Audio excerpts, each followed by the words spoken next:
एक सुंदरपुर नामक जंगल था। जंगल में रानू और मोनू नामक दो चिड़िया रहती थीं। दोनों बहुत अच्छी दोस्त थीं और साथ में ही एक पेड़ पे रहती थीं। एक दिन रानू ने कहा, मोनू बहुत भूख लगी है, चलो खाना ढूंढते हैं। हाँ, मुझे भी बहुत भूख लगी है, सुबह से कुछ नहीं खाया। बारिश का मौसम आने वाला है और अब हमें अनाज का प्रबंध करना पड़ेगा। सही कहा तुमने, बारिश के दिनों में बाहर जाके खाना भी नहीं ला सकते। बारिश के दिनों के लिए अनाज का प्रबंध तो हम कर लेंगे, लेकिन अभी मेरे पेट में चूहे दौड़ रहे हैं। चलो ना, कुछ खा के आते हैं। हाँ, चलो चलते हैं। रानू के घर के पास एक काला कौवा रहता था। वो बहुत ही बुरा और आलसी था। वो पूरे जंगल में पक्षियों को परेशान करता था। सभी उससे दूर ही रहते थे। एक दिन काला कौवा दोनों चिड़ियों को जाते हुए देखता है। ए, दोनों कहाँ जा रही होंगी? बहुत मजे में लग रही हैं। वो देख, काला कौवा हमें देख रहा है, उसका ध्यान रखना, वो बहुत ही बुरा है। हाँ, मुझे पता है, मैं उसको बुलाती ही नहीं। उसके साथ कौन रहेगा? वो हमेशा दूसरों को परेशान करता रहता है। दोनों चिड़िया खाना खा के वापस अपने पेड़ पर आ जाती हैं और बातें करने लगती हैं। बारिश का मौसम आने वाला है और अंडे देने का भी समय हो गया है। हमें अपना घर जल्दी से बनाना पड़ेगा। सही कहा, मुझे भी यही लगता है। चलो लकड़ियाँ लेकर आते हैं और अपना घर बनाना शुरू करते हैं। वो दोनों लकड़ियाँ लेने जंगल में जाती हैं और अपना घर बनाने लगती हैं। एक दिन काला कौवा उन्हें घर बनाते देख लेता है। ए, दोनों घर बनाने लगी हैं। जरूर अंडे देने का समय हो गया है। मुझे दोनों पर नजर रखनी पड़ेगी। चलो, घर तो बन गया, अब आराम से रहेंगे। बारिश का भी कुछ टेंशन नहीं। घर तो बहुत ही अच्छा बना है, बारिश का पानी भी नहीं आएगा। दोनों चिड़िया घर में रहने लगती हैं। कुछ दिनों बाद दोनों चिड़िया अपने अंडे देती हैं। मोनू, हमें हमारे अंडे का ख्याल रखना पड़ेगा। कोई चुपके से आकर हमारे अंडे ना खा जाए। हाँ, यह बात तो सही है। हम दोनों खाना लेने बाहर जाएंगे, तभी हमारे अंडे अकेले रहेंगे। तब घर पर कोई नहीं रहता। कोई बात नहीं, इसका उपाय मेरे पास है। हम बारी बारी खाना ढूंढने जाएंगे। किसी एक को घर की पहरेदारी करनी पड़ेगी और एक खाना लेने बाहर जा सके। हाँ, यह बात सही है, हम ऐसा ही करेंगे। दोनों ने जैसा सोचा था वैसे ही बारी बारी खाने के लिए जाती थीं। ऐसे ही समय पसार होने लगता है। वहीं काले कौवे को पता चल जाता है कि चिड़िया ने अंडे दिए हैं। एक दिन वो दूसरे पेड़ पे आके चुपके से देखने लगता है। दोनों में से एक ही चिड़िया जा रही है। एक तो घर पे ही रहती है। अब क्या करूं? अंडे खाने के लिए कुछ उपाय तो करना पड़ेगा। दूसरे दिन फिर से काला कौवा अंडे खाने के लिए आ जाता है। जब रानू खाना लेने बाहर जाती है, तब चुपके से काला कौवा योजना के मुताबिक पेड़ के पीछे से बोलता है, रानू को कोई तो बचाओ, वो बहुत मुश्किल में है। उसे मदद की जरूरत है। वो किसी जाल में फंस गई है। जल्दी से उसकी मदद करो, वरना कोई उसे पकड़कर खा जाएगा। ऐसा बोल के काला कौवा पेड़ के पीछे छिप जाता है।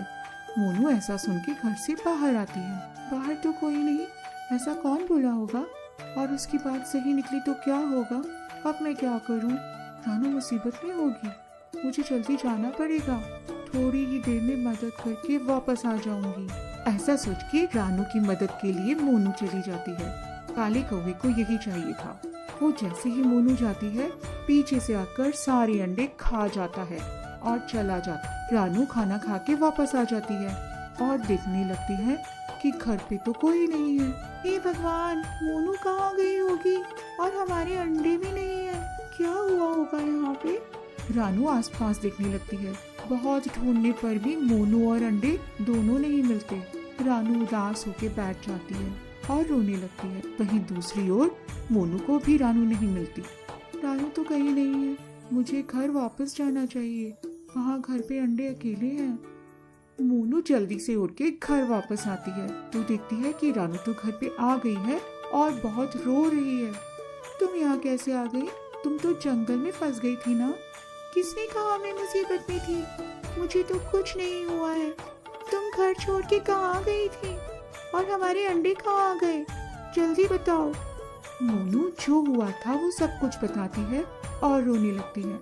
रानू और मोनू समझ जाती हैं कि किसी ने जानबूझकर ऐसा किया और अंडे खाकर चला गया।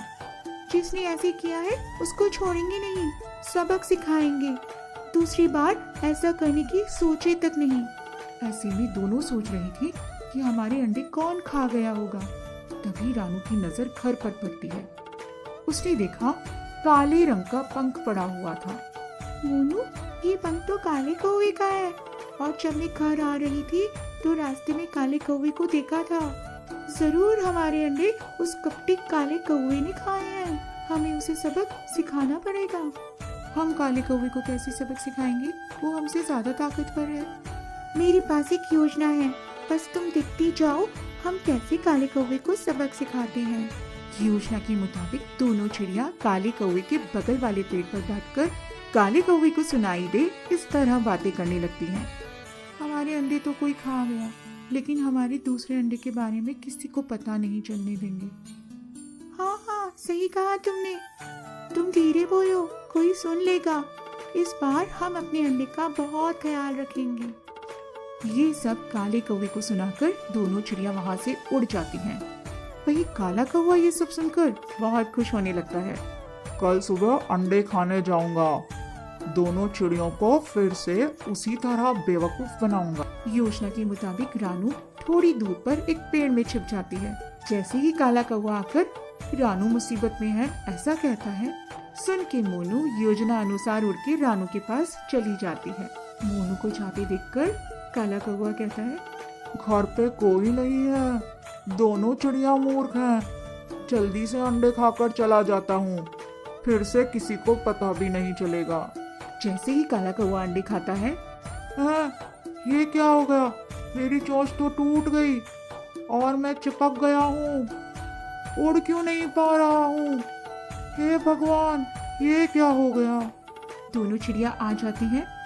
योजना के मुताबिक दोनों ने अंडे की जगह रंग करके पत्थर रख दिए थे और घर पे अंडे के पास गोंद लगा दी थी। जैसे ही कौवा खाने के लिए आए तो चिपक जाए और पकड़ा जाए।